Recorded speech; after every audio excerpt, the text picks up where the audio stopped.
आज चाहिँ अभिले फ्राइड राइस बनाउनलाई रेडी गराउँदैछ।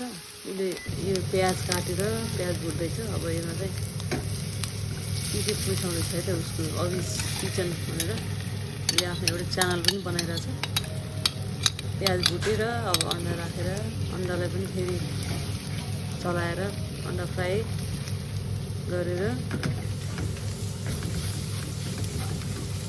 अब भात पनि पकाएर रेडी छ। अब यसलाई चाहिँ यो अन्डा प्याजसँग मिक्स गराएर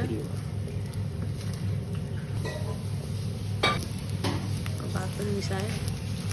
अब यसलाई फेरि चलाउनु पऱ्यो, यसलाई मिक्स गर्नु पऱ्यो। यसलाई मिक्स गरेपछि अब अरू के सिजनिङहरू राख्न छ होला। सिजनिङहरू के राख्ने हो यसमा राखेर कस्तो मिठो छ है त यो। हेर्दै कस्तो कतिखेर खाउँ भइसक्यो।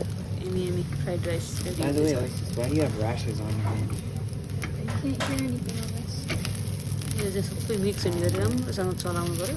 So, Alexis, what's up with that सबै rash on भातको you? डल्ला फुटाएर चलाइसकेपछि Allergies. अब यसमा के हुन्छ ड्रेसिङहरू राख्नु पऱ्यो। सोया सस राखेर फेरि चलाउनु पऱ्यो।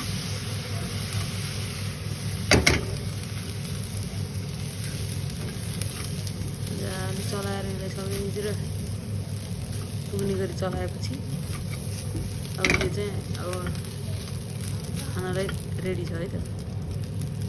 अब प्लेटमा आएर मजाले खाने।